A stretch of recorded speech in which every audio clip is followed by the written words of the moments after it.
Hello, you are watching Dragon Age Session 7 vidcast. Right then, this one kicked off with a me homebrewed encounter. Then it went straight over to this. A nice black and white document, but we'll talk about that in a second. Let's start with what I got for you first. Now, some of this stuff might seem a little bit random and this and that, but I wanted to make sure that the players knew that none of this was actually random stuff going on or silly plot stuff, that I actually know all of the pieces of this puzzle and I've known it since the very beginning of the campaign and that all these things existed. Can you say, and leave it in the comments below, one sentence that would sum up your campaign as a GM? This is what Sean Connor's Outsiders came up with as an idea. Can you capture it in a sentence? So anyone watching here, why don't you give it a go and tell me what your campaign is in a sentence? Now mine would be the revealed mystery of hidden history. That is the theme of our group because it's based on a computer game. The facts happened in the computer game. You know what happened. You were the warden. You went all through to the end of the game. This party isn't them. This party won't complete the game like that. I'm choosing to not let them take the computer game's place or something silly like that. I'm going to leave that in place as a locked-in history. Nothing can change that. That's the canon. So we are working alongside that in a supportive way. We're saying, well, that is history, but this happened also. This is the hidden history, all right? This is the untold stories. These are the unsung heroes. And from this first thing that happened, well, they're out travelling. They're on their way because the contact that works for House Branty has told them to head to the Rustwald Valley to investigate something. And she said, okay, well, I want you to go there to clarify and confirm some of my own suspicions, but I won't tell you what they are because I want what you come up with to be organic, and we'll see if it matches mine. But also, do whatever good you can do out there in my name, because, that's how the sponsor thing is working. Well, they found a little certain something on their way. They were walking along, and there's a tree line there where the Brazilian forest comes in and meets very close to them. And something sort of dark in colour falls out of the sky, maybe about half an hour's walk away, not far enough to really put them out much. And lands in the forest, and there's a crashing sound and this sort of thing. I suppose thoughts are entertained at that point. Ooh, what has just come down out of the sky? Is there going to be some precious metal there, maybe, that could be forged into something? Star metal, anyone? Or something, who knows? Got to investigate. So off they go, they push, it's not very far, into the forest, and what they found was a revealed lake. Now this lake had a nice, interesting, almost magical glint to it, and the contents of the lake is a dragon's graveyard. There's bones of dragons, lots of them, sticking up out of the waterline here, there, ribs, things like this at angles. That's not really the disturbing thing.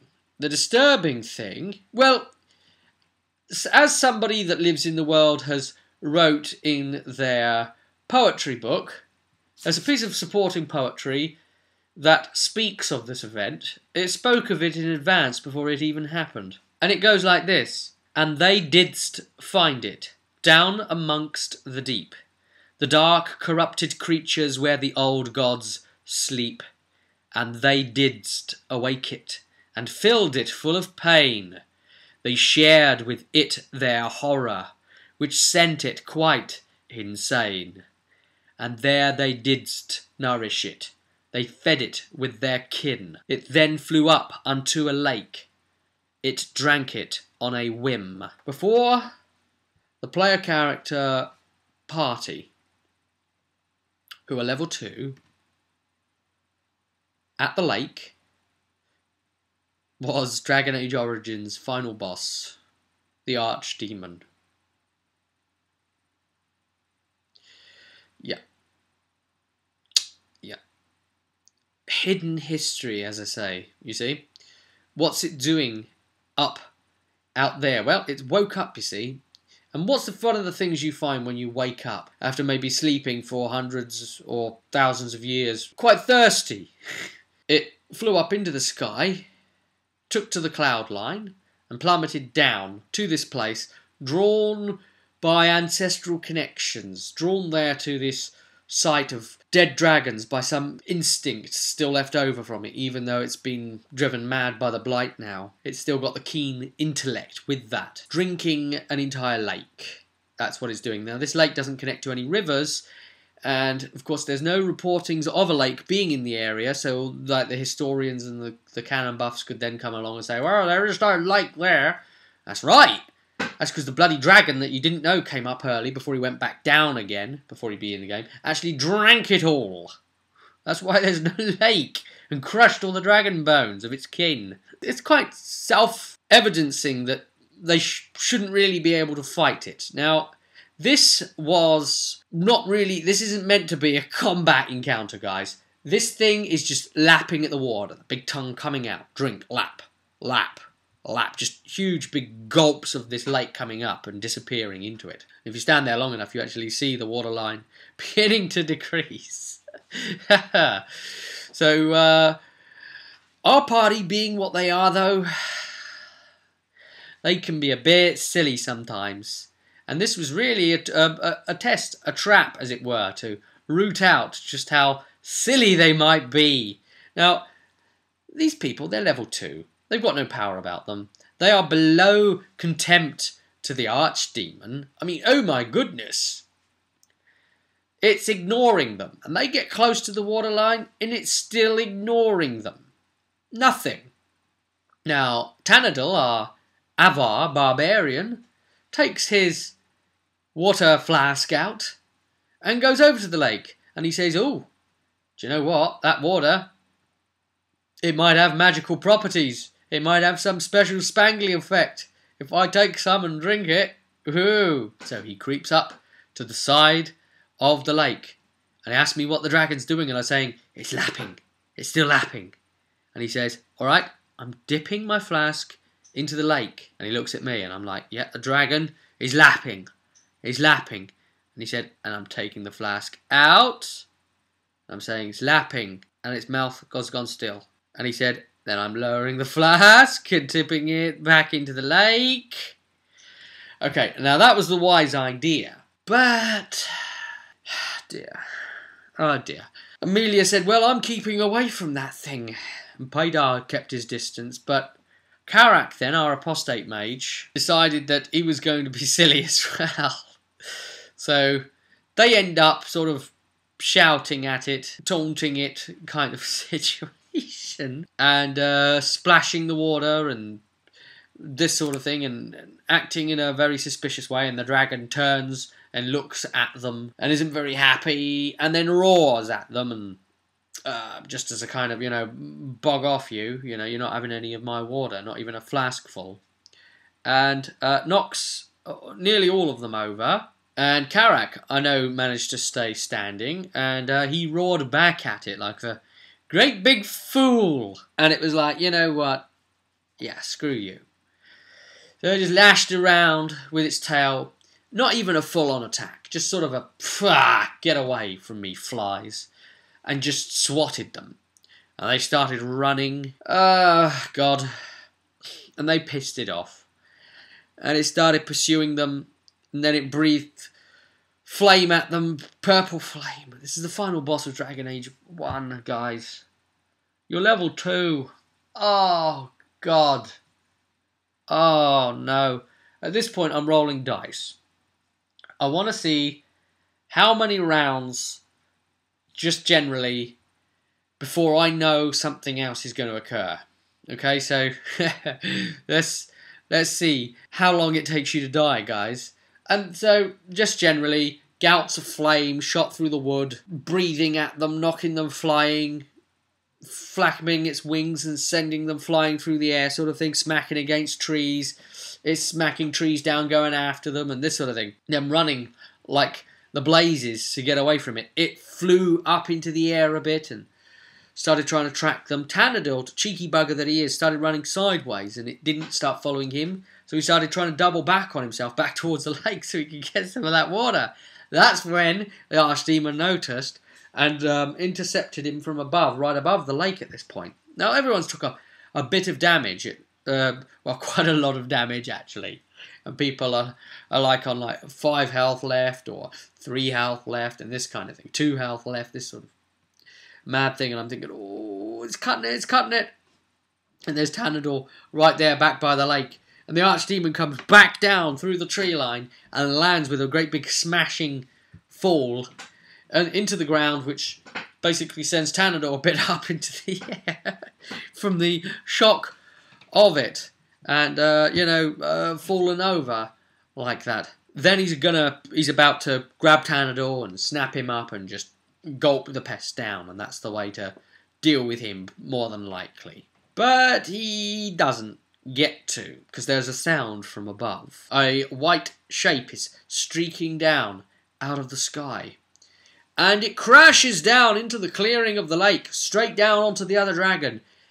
Black dragon versus white dragon, both the same size. This thing is the same size as the Archdemon. These dragons have a massive, massive fight. And it gives this nice big claw up the right eye of the white dragon. And damage there, and they're really going at it. And the Archdemon breathes the purple flame. And the white dragon breathes the other flame back with the white tidges around the outside and a white sort of element through the middle of it as well, yet it looks kind of like normal flame elsewhere.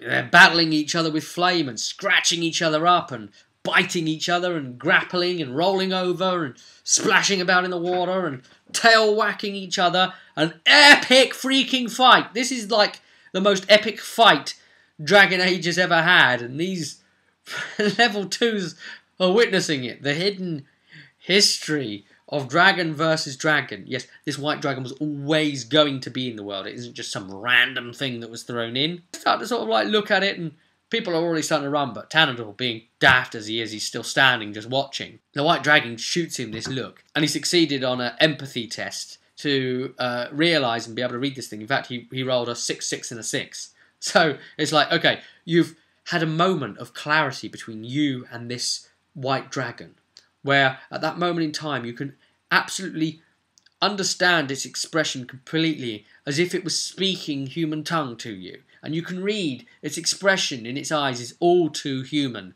saying, "You fool! Run!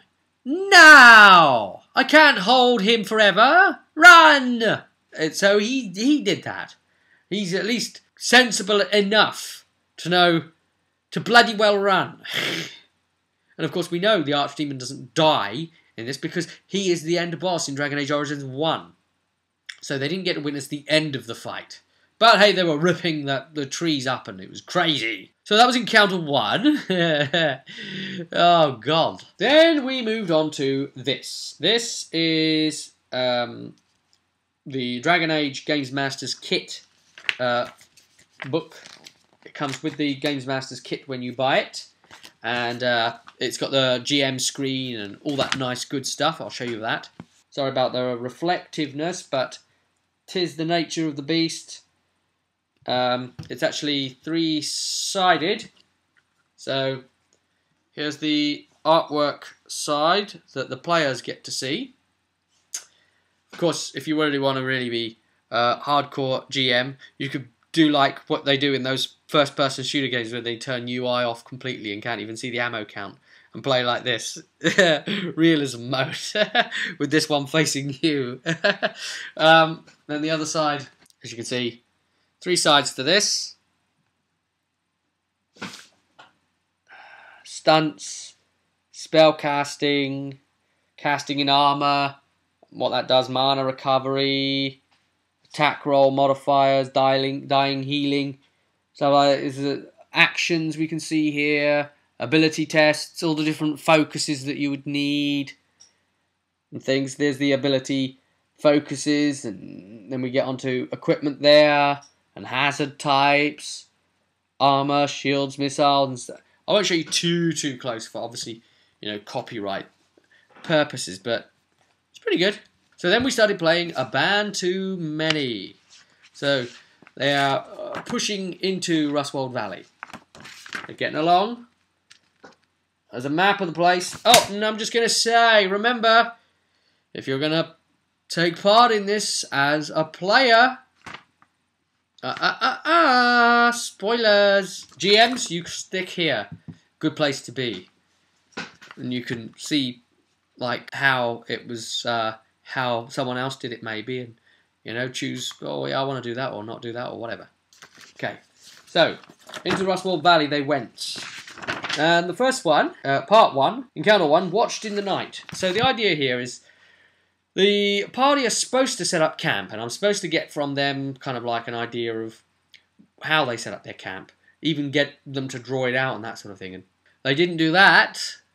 If they'd have chosen to do that, then I would have got the whiteboard out. It's a great point to be able to use it. You can just see it there where my thumb is wiggling, the whiteboard there, where he grab that, let them draw everything up, the little logs they'll be sitting on, and draw up where their tents are and where the fire is. And because the idea is that there's 3 men-at-arms from the band that used to occupy the area, and they're a bit, they're camping out, so they've got nowhere to stay, and they want to let off a bit of steam and take it out on someone a bit. So they would try and incite a fight, kind of to first blood or something like that. Nothing where anyone would get killed, but, you know, just bad behaviour. But no, the player characters specifically said, oh, can we see any wisps of smoke coming up into the sky that might indicate a camp nearby or something like that? And I thought, God, that's a really specific question. You've really, you know, I can't ignore the fact that, because I know that they've got their camp nearby and they'll be leaving it soon and they'll stumble across yours anyway. So yeah, they've got their camp. So they completely turned the whole module on its head, and they found the men-at-arms instead. Now, let me just quickly explain the story of what's going on here, without the big spoilers behind the story of what's going on here, just kind of what the players roughly got to know. So basically there is a ban that controlled the area called Valder Kroll, and he has been kicked out of protecting the Rustwald Valley because it was thought that his means of dealing with Waldrick Gorehand and his bandit men was far too conservative.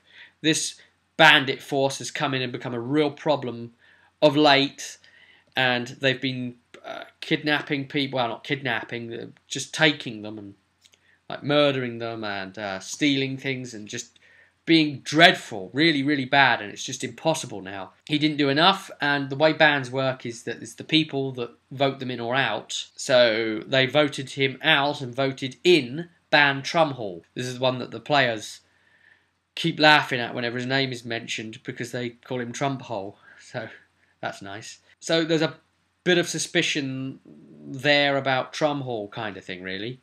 And they're sort of saying, oh, okay, well, you know, this is the ousted ban, so it's a ban too many. And is he still a bit bitter? And, you know, I suppose that the player feeling, as did indeed grow up through this group, as they began investigating and learning more about this, is, oh, is one of these bands in league with the bandits? Maybe is something like that going on.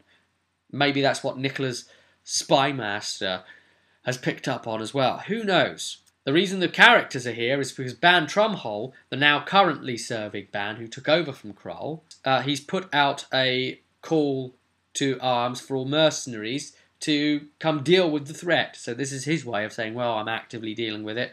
I want Waldrick the Gorehand dead. They find the men-at-arms and they're very suspicious of the player characters, but they do come into the camp at least very noisily to show that, you know, we don't mean anything.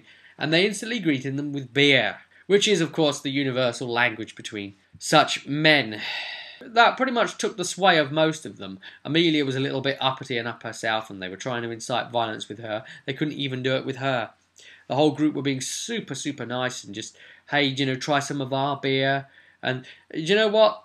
It won them round. There's supposed to be a fight, but you know, it won them round. There was just no way in the face of all of that. So they ended up doing a drinking contest in the end. So out came the old Constitution drinking rolls as an advanced test to see who's going to peg it and fall over first. And so the Karak suggested, all right, Tanador, you take this one on, and I'll drink against the winner. I'll take on the winner.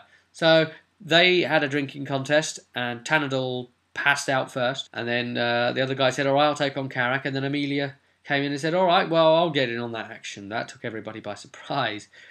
Karak has actually got the drinking focus as well, so he's going to get +2 to all of those rolls in that advanced test. So the advanced test is basically every time you win versus everybody else, the amount on your dragon die goes towards the threshold amount that you need to achieve, and then you've won when you've achieved that, and the other people have fallen over. As it were. The man-at-arms fell first because he had a heavy modifier on him, seeing as he'd already been drinking a lot. He fell over backwards off his log, but still managed to keep his drink held aloft in the air without spilling a drop. And they were cheering and saying, yeah, that's the mark of a good drinker. Good on you, man. Don't waste a bit of that. And Amelia won. Amelia actually won the drinking contest. God knows where she puts it. Drank themselves to stupidity and woke up the next day with absolute splitting headaches, minus perception. Karak and Tanador had -3 perception. Amelia had -2. Paydar hadn't shown himself to the camp. He hadn't gone into the camp. He'd stayed out and slept up a tree on the outskirts in the dark. He didn't want to go anywhere near them, so he had to rejoin them eventually in the morning. Very roleplay centric. The whole drinking contest and times chatting at the camp and getting the feel for who they were, Valder Kroll's men, and kind of getting the lowdown on a bit on what happened. It did take quite a bit of time, so they really did take their time role-playing it out and just enjoying themselves there, kicking back. So I was very impressed with them, because it just does go to show, they can really portray themselves well, and men that live on the edge, or on a knife edge like this so dangerously, know how to have a really good time when the opportunity presents itself too. Next up was Encounter 3 of this module, the Band's Men, because Encounter 2 was the affront to honour where they should have fought, but they didn't, so it just became a drinking game instead. So they're walking along the road the next day. They hear horses coming and they try and hide off the road and do it so very unsuccessfully. And the riders are extremely suspicious at this point, and they are saying, okay, why are you hiding? And it turns out that this is Ban Trumhall's men. Oddly enough, Tanador managed to pass a very, very difficult indeed, I think it was target number 17, cunning heraldry test. You shouldn't be able to do it at all. And he rolled 17. So it was like, yeah, you've been waiting this whole moment, your whole life, just to be right about one thing and know something the rest of the group don't. You have our barbarian you. Which is really funny, right? And he knew who it was. He'd seen it somewhere. Probably in a tavern, just like he learns everything in a tavern. Everything that's ever gone good or bad has started from a tavern for those fools. Trumhall's men, they get the gist of each other in the end. And they say, all right, well, we're suspicious of you. You don't really look like bandits, though. You do kind of look like a bit of a mishmash of folks. We've already had one party pass through already. And they're a bit suspicious. What do you mean one party? Responding to Trumhall's call. Every time they say Trumhall, of course, Karak and Tanador laugh like children. They find that very humorous indeed. Amelia was able to present the notice, to the call to arms, and they said, okay, well, the bandits wouldn't have that, would they, if it's to wipe out the bandits, so I suppose you're probably telling the truth. But we'll escort you nonetheless to the band's tent, to his encampment, and then he can decide for himself, can't he? So then it makes sure it can only be the right people. So then they just go along the road and get an escort to the encampment. They discover that Trumhall lives in a tent at the moment because the foundations of what's going to be Trumhall's encampment, what's going to be probably a fort or whatever's going to, or a walled area that's going to be built eventually, is just starting off in this manner. But he does have a wooden building constructed, but he has his men use it as a barracks. It's made him very popular with the men because he sleeps in the tent, but his men sleep in the wooden structure. So it's good for morale. So next was Encounter 4, charged with the band's justice. So they meet him. There he is. There he is. So along discussion was had with him to try and determine what had happened and what his stance is, and that he's deciding to take action. He says he doesn't really know too much about Valder Kroll, but the one time he did meet him, he found him to be a very disagreeable chap, and Kroll won't move out of his mansion and let Trumhall in, which he was surprised about. He won't shift from the place. Well, not mansion, but manor, you know. Trumhall's men seem to know him as being a man of good repute from the past. They can't just ride his own army straight into the forest and go after Gorhan's men, because they are too few to really be able to deal with potentially what could be quite a lot at the moment. And they can't get the town to help, because it would... Already a lot of the loggers have died, and people have had to stop their work at the logging camp, so there's families literally starving to death at the moment. So if even more men were taken away, breadwinners were taken away, you know, that would be even less working hands on deck, as it were, to be able to keep the village, whatever it is, afloat, as it were. So hence they're hiring mercenaries, heroes out as well. Now, the thing mentioned about one of the other parties going around, Trumhall even mentions it as well. There are 3 optional subplots that can be used in this. One of them I chose not to use because it just didn't feel right at all.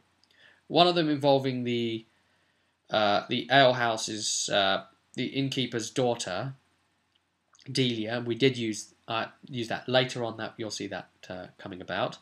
And one about the other party. There's a party of 3, a rogue, a mage, and a warrior, the rival party. 2 level 1s and a level 2.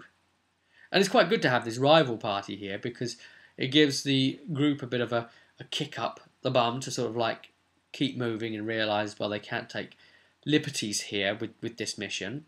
They can't just take the piss out of their mission giver, because, you know, he does have another option he could accept instead. So no doubt the party were going to run into them at some point, but they've gone at the moment. Wherever they are not here. They've carried on a couple of hours ahead of this group. Also, they said that the winnings, he wouldn't be able to pay them himself, but that they could take winnings from what they find, basically, you know, from Gorhan's camp once they slaughter him. So, you know, that was agreed to, but of course that's kind of their cover mission anyway. The real reason they're here is to investigate for Ban Nicola. Now, yes, there is a lot going on, and there's secrets behind a lot of this. And there are plots within plots within plots that are within plots that are within plots that are within a big plot, which is in an even bigger plot. This party is trapped in plotception, and they're going to be digging their way out for God knows how long. But hey, that's kind of the fun of it with Dragon Age. There's a hell of a lot going on that they don't realise in there. Every action is affecting everything. Like, for instance, the way that Amelia, last time she was at a chantry, mentioned to somebody that the Arles's daughter, she suspects her of being a mage, and then people investigated into that, and the Arles wasn't very happy with Amelia because her daughter was found to actually have magical apostate powers, and she was removed from her, taken away, and that was it. So she now blames Amelia, and she says, well, you know, I'm very grateful to the party for you helping to save my kids like you did, and made the honourable stand, and I'll always do anything for you, except if you've got Amelia with you, in which case I won't. So get rid of her and I will. And next time they go back to Denerim, to their what's going to be a shared house between them, that'll be funny, right? They'll actually have a little note waiting for them, a little telegram message on the desk written from her to the whole party, explaining this, saying, yep, you know, I would have helped you more or been able to be an aid to you, but I can't do anything for you all the time you've got Amelia. That's player action changing things, you know. And these things need to be reflected in the game, and things like the way they represent themselves, and, you know, do they have a good reputation, a bad reputation? Have they been honourable or dishonourable? Are they feared or renowned? That will affect how people meet them, especially as they become more famous or infamous. But they're trying to go down the noble route, at least, but doing things their way. They then decided, because Part 2 is supposed to kick off with a Valder Kroll thing. Now, if the men-at-arms had insulted the party, then Kroll would have heard about it and would have called the party to him so that he could make a formal apology. Now, he's a man of few words, so he would have just apologised and then left them to it, and that's that. But the party themselves decided they wanted to go see him. Plus, his men-at-arms hadn't really done anything wrong, so that worked. It all fell so very nicely into place for me as a GM, and I didn't have to force their hand at anything. However, the events that were going to take place around Kroll anyway, that would have been interesting for the player characters to witness, would have happened anyway, because no, I wouldn't have forced the player's hand. You know, if they didn't want to go, and they weren't going to go, then I wouldn't try and make them go. But the events that occur there would have happened anyway, whether the players had been there or not, and then I guess they'd have just heard about it rather than getting to witness it. But that, I'm getting ahead of myself. Something that happened there while they were there. They head on over, Part 2, Encounter 1 of Part 2, Emissaries from the Old Ban. So that would be where they get met and asked to come, but instead this is them coming to the grounds and meeting the people coming out, because they've got a really big watchtower there so they can see down the road and see who's coming. So they can see, okay, adventurers are coming. We'll show them in. So they go to Kroll's room and meet the man. He's described as being extremely ugly and pockmarked. I got the players to do a perception seeing test, because he's only got one leg and he's got a blanket over it. Now, he's not trying to like deceive them, people, and cover it up in that way, but he doesn't show it off either. So he does keep a blanket over it.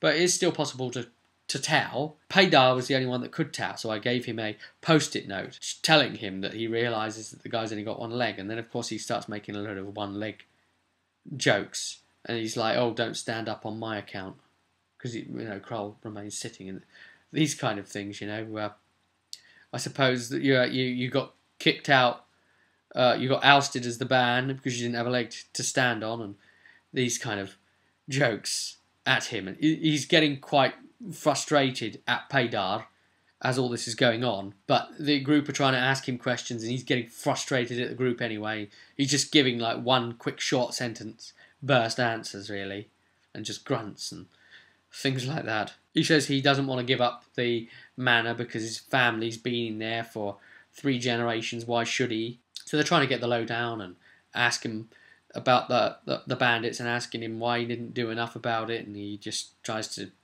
say, look, I made a decision as the band at that time to not act too quickly. I wanted to assess more, make sure we had enough men to deal with it. The people voted against that, as is their right, and that's the end of it. It's somebody else's problem, not mine. So he got really pissed off, and then something really funny happened, because at that point, Tanador also made a one-legged joke. But Tanador hadn't spotted or been told that Valdor Kroll only had one leg. So he made a, he's a real stand-up guy, or didn't have a leg to stand on, or some sort of leg joke without realising it was a leg joke. It was no pun intended, actually, and, just turn of phrase. But because Paydar had done that, Kroll was really stern at that point and started staring Tanador out and said, "Oh, you as well, huh? You think it's really funny, do you?" And Tanador's just like stares back. Tanador doesn't even know what he's on about, but he's like, "Oh, yeah, no one tries that with me, mate." And just stares back at him. So because he's up for it. He's just like a lion. When you roar at it, the lion's going to be like, "Yeah, you're meat roaring at me. Come here, meat." Then he just has an outburst and stands up with a stick to support him and says, "Yes, okay, I only have one leg. Stop making bloody jokes about it, all right? And now piss off out of my office." And then they all started to realise what had happened. It was quite amusing to me, at least. Anyway, I don't know how fun the players found it. I'm sure they probably did enjoy that. I would have, if I'd have been a player. So, just as they're leaving the manor, we go on to Encounter 3, which is attacked. So, there is word that the wagons, which is only a monthly supply, that's coming down the road towards Kroll Manor, has been attacked. This is the event that would have happened anyway, had the party not been present and skipped Kroll Manor. But they are here, so they got to witness it. Calls are going up this way and that about it all. Paydar decides he's going to climb up to the very tall, nice watchtower. I'm sure that's just so that he can sit up there and do his Twitter, but while the rest of the group does something. So he's trying to look from there. The rest of the party run up the road to try and get to it. And they can see already from a distance that the wagons are on fire, and there is no sign of anyone there at all. There's no horses there. There's no sign of anything. No bodies, no blood, just nobody there. So I find out how far they are away, because essentially up this road, I did explain it as well, that there is a road and then there's the forest either side of it. And it's a perfect ambush spot, and indeed there is an ambush. There's bandit, archers, 4 on each side, 2 with longbows, 2 with short bows on each side in that configuration. So waiting. And they're waiting until... And this module gives me really good instructions for tactically how these NPCs should behave, which is wonderful. That's exactly what you need. Well done, Green Ronin. This is what GMs need. A wonderful bit of guidance for how these NPCs should act. I love it. It's telling me, yes, the longbowmen will open fire when the party are at their extreme range, because the extreme longbow range is like 52 yards. So they're going to open, they're like 50 yards away on either side, so they're within shooting range to pelt the group. So that's what they do, and the short bowmen just have to wait, because they're out of range anyway. And our Paydar's just watching from the tower, and he realises, oh god, I'm a bloody long way away. I'm knocked out of the fight that's just started off here. So he's standing up there wondering what to do at this point. The bowmen get a free round in, and they're so essentially 4 arrows come in, and even those that hit don't actually hit. They reduce hit points to get the person closer to actually getting hit by that 1 arrow, which would be enough to kill you if it penetrated. You know how it should work, really. There is no sort of hit and then pull it out and then hit here and you got wounds left, right and centre, because that's stupid, it's unrealistic, it's a computer game, and we don't do that. Who wants to do that? No. You know, whizzing past and whoa, we're getting fired at. Whoa, whoa, whoa. You know, hit points reduced wherever. You know, that's your luck running out, as it were. No one dead on the first round. Not too bad.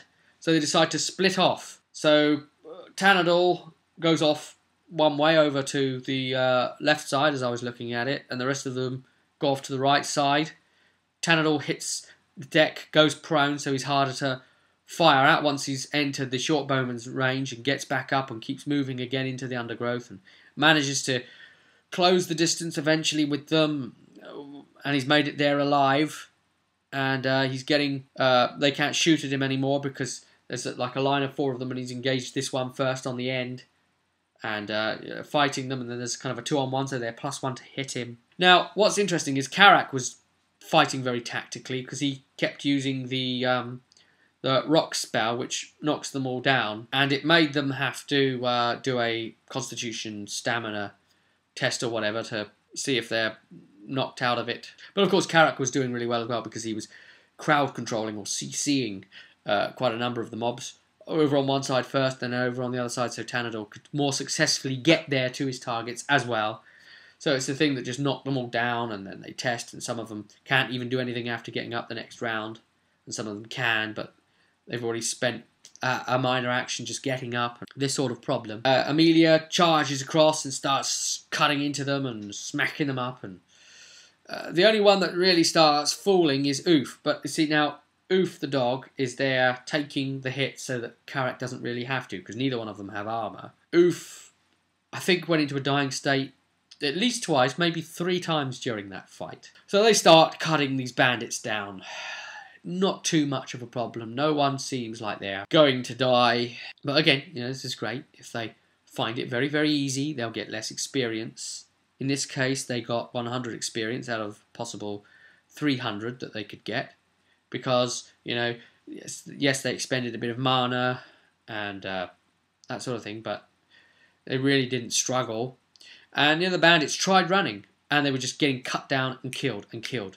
Which is very important, because I've got to take note of how many are getting killed at this point, because the book gives me strict instructions on how many Gorehand has in his camp at the end, and I have to minus off any that get killed throughout this module. 8 of them here at this place, and they slaughter all 7 of them and leave one sort of lying on the floor in agonised pain.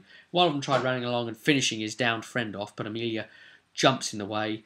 Karak's great use of spells to keep them controlled like he was, you know, keep knocking them down and this sort of thing, and Oof managing to, and he kept doing healing spells on Oof basically to keep Oof in there and getting back up. And any hardships that Oof endures, of course, doesn't help towards the group's overall sort of struggling element, because he's a non-party member. He's there to get hit where they aren't, you see, and he's expected to go down easy. Now, of course, the party has gone level 2, And thanks, this is a shout out to Vosseros, YouTube username.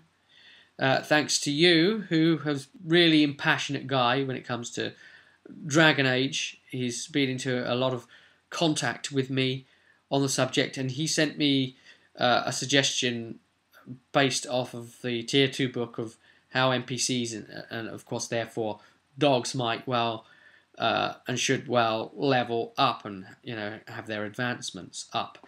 So yeah, I took that on board and applied that to Oof. So it meant now that his owner is level 2. Oof's got +1 health, which isn't a lot, you see, and a new attribute. So I decided what it's going to be instead. I'll let the player decide on the next one, but I decided this one so that we don't start getting something broken straight away. And so I decided Constitution, because he's running around a lot and getting fit. Paydar did slide down the watchtower and try and run and get to the thing. He slid down the watchtower and then took about 3 rounds trying to arrive before he could even get his character model on the table, which was funny. Right? He chose to stay behind like that. He's penalised by really just spending the whole time running. They finish the whole group off quite well and leave one survivor. They don't let the other bandits kill him. Amelia tanks them. They try running, breaking away anyway, because they try getting to their horses and getting away with them, but no go. The party didn't let any of them escape, and there was only 2 left running, and it was too boring to conduct all those roles. It was quite clear that they were going to match them pace for pace, and one of them had a dog chasing them anyway, so I just said, okay, you finished the last 2 off, blah blah blah. I'm getting bored at that point, and the fight has lasted far too long. You know those moments when you feel the fight is dragging on too much and you're just not enjoying it anymore, so it's just like, quick, close it up now, close it. You can see who's already won. Don't drag it on anymore, just close it up. It's not going to affect anything. They're not going to gain any more out of this fight.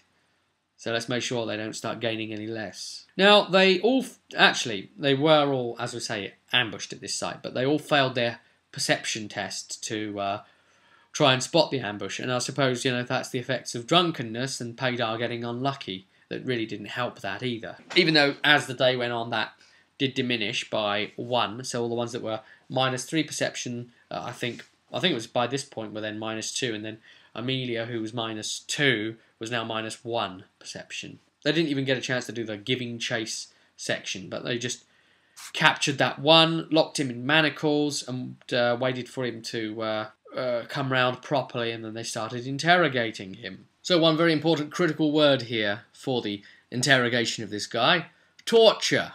Oh, they do some horrible things to him. He's being mean and horrible and talking about what they've done to the people, and that Gorehand will get them all, and that they don't stand a chance, and they're too low in numbers, and they start asking him where the camp is and all this, and he's not being all that cooperative, and they start cutting off his fingers, and he's screaming, and they're being very, very nasty indeed. He's insulting to Amelia and saying, just give me half an hour with her and I'll tell you what I want. Does a bunch of, kissy things at her, and she punches him in the face, and, it just carries on from there, and Karak takes a knife and stabs it into both of the soles of his feet so that he wouldn't be able to run and get away.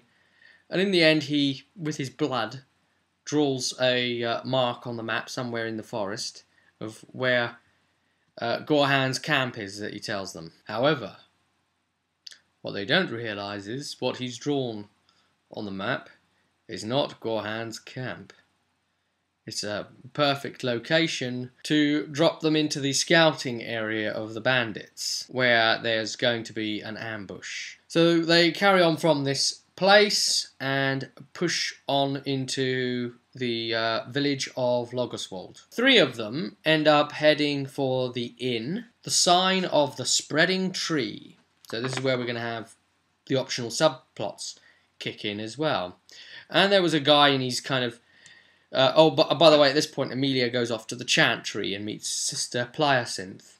And the sister seems to be supportive of Trumhall being in power, but she has her own secret thoughts, and Amelia failed an empathy test basically to work out what Pliacynth really had on her mind, and it was only her there to be able to take the test because she'd separated from the group at that moment in time.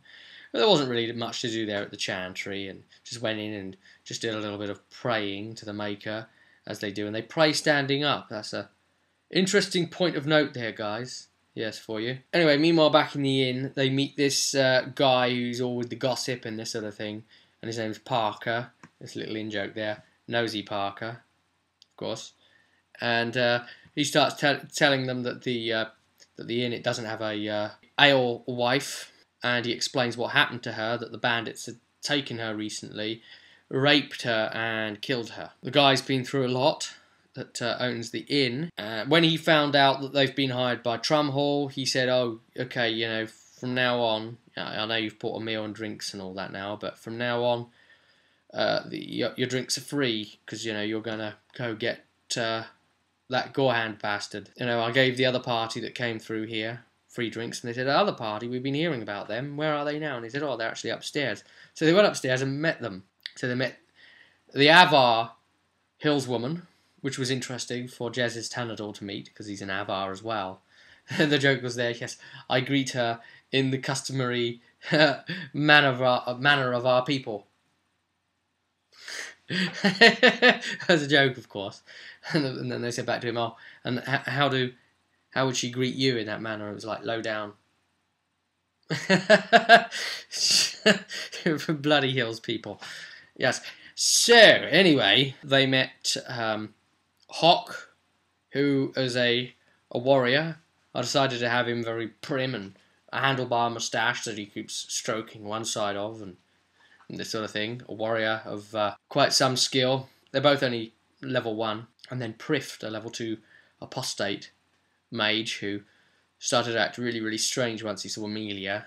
I guess he saw, like, the necklace that she was wearing there, chantry related thing, and looked at the armour and thought, you know, you carry yourself like one of them types. And yeah, he started acting like that, and then he looked at Karak, played by Craig, who is also an apostate, and he looked at them, and they looked at, you know, they looked at each other, apostate to apostate, and Craig, Karak says, yeah, I know that you know, because yeah, he started all off by looking at him saying, yeah, well, I know as well, sort of thing.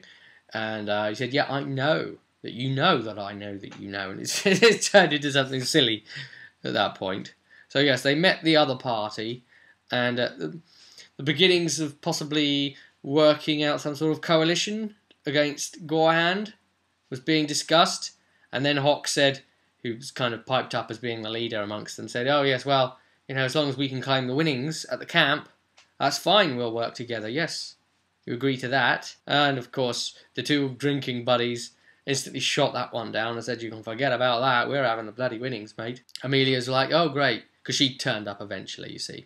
She left the chantry behind and came and found all this conversation going on upstairs, asking where her friends had gone, and directed upstairs. And she said, oh, yeah, just as I thought we might be getting somewhere here, and you guys blow it all. So they've met them, but then the other subplot came into play as well. Delia, who is the daughter of the innkeeper. Now, she's embittered by what has happened to her mother at the hands of the bandits, and she wants revenge, but she wants more than that. She wants someone in the party to train her, and she outright even just asks there and says, look, I want revenge for my mother, but I'm a really good fighter. She's a rogue, by the way. I'm a really good fighter. I can prove myself. You know, won't you take me with you?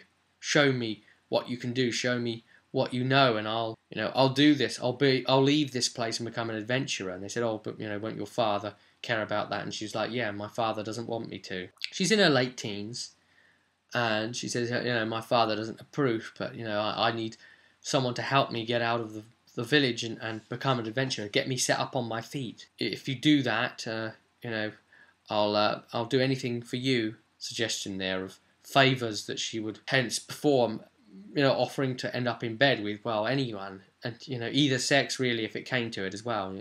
She is actually heterosexual, but her goal is to get trained and get out of this village, become an adventurer, and she'll do anything to achieve that. Paydar said, well, yeah, she'd be able to come along, I suppose. There's a group argument over this. She'd be able to come along, I suppose. as fodder. Sounds about right, with his embittered Dalish elf ways. Karak and Tanador, they didn't like the idea of it. Tanador was saying, no, you know, she's just going to be a liability, and actually, no, I can't remember how Karak voted on it, whether he was up for it or not, but I remember Tanador was very, very strongly against it, saying, you know, she's just going to get killed. She's going to slow us down, she's just going to get killed, and that's that. And Amelia said, look, I'll take responsibility for her then. She felt her plight and said, you know, I think you shouldn't really be doing this in vengeance, but I feel the honour of what you're saying, so I'm willing to help you, and I'll train you, and I'll armour you and everything. So, you know, she's got a bit of a stick up her ass, so yeah, she's going ahead with that a bit. Also, because of the encounter with the dragon earlier, Tanador had a very funny quip that he kept coming up and telling everyone that he'd meet. Oh, I almost killed a dragon! He's telling everyone that. That's really funny. I almost killed a dragon. So it gets worked out privately between Amelia and Adelia. And remember, Amelia's wearing that necklace charm that she'd got from Vintavar, so she's got the plus to seduction and things. So, and of course, Amelia's the only one that's willing to train her as well. And they kind of went off and have disappeared. And they went off to Delia's bedroom and started experimenting with things. Well, it is Dragon Age, you know, these things happen after all. So it's just put on note that that is what they did. You're not going to sit there and cyber with the other player. You're not going to take RP that far. So that's just very wrong. Very, very wrong. I've been on roleplay MMO servers, and they smell of that. That's why I don't like them. They've had an experimenting time of it. This is Amelia's first time with that, and then afterwards it's on record that Amelia states, oh, well, you know, we won't make a big thing of it to the others, and you don't feel compelled you have to do it again with me or anything like that. I'll still train you. So she may not do it again because she isn't a lesbian, and she doesn't have any bi-curious tendency about her. She's just doing it because, you know, that's her MO on paper to do it. So that's just that, really. So Amelia bought her a short sword to go with her daggers. She's got a dagger and two throwing daggers. And she bought her some light armour to wear as well. Out of her own pocket, I might add. So, you know, she's taken some steps for this girl. And I've said, all right, okay, let's take her stats. We'll write her up. We've put her on a character sheet. And so I've now given Laurie, who plays Amelia, the stats for Delia. And they've agreed to meet up some way into the forest, and she'll join the group there. So Laurie will be able to handle two characters, an NPC character as well at the same time, and get to play as Delia, a rogue. So he's going to play a warrior and a rogue at the same time in the next session. So that should be interesting. And that's where we left off, just in the tavern, just the stuff like this going on. The rest of the party, you know, didn't really know. They just noticed the absence of Amelia, and one rumour going off that maybe she went into Delia's room. And so we're about halfway through the module now. So another session, and I reckon they'll clear it. So there's some good things coming up. I'll just actually add, there's one other thing. When they were in Trumhall's tent, all the way back there, I forgot to mention that he had a Mabari Warhound that came out from the back room. And it actually passed a stealth test, and no one noticed it even approach, and then it was suddenly there. Even Oof the dog didn't notice it approach, and it was suddenly just present and just watching them all. And Mabaris have a keen intelligence about them, you know, they are very clever indeed. So, you know, it's sitting in on the conversation and watching everybody intently and listening to what's being said, sort of thing, because they can understand, you know, they are clever, the Mabaris. Just putting that out there, you know. The fact is, the fact that should really be maybe making people feel a bit off kilter on this is the fact that the dog out-stealthed everyone. That wraps up Session 7. Session 8 will be the continued completion of A Band Too Many. And remember, guys, you know, info bar below if you want to take a look at the Games Masters kit where this comes in. You'll be able to buy it, hopefully, or take a look at it at the very least. Thanks for tuning in to this vidcast update, and until next time, I've been your GM, Robert Fremantle. and I'll see you at the table.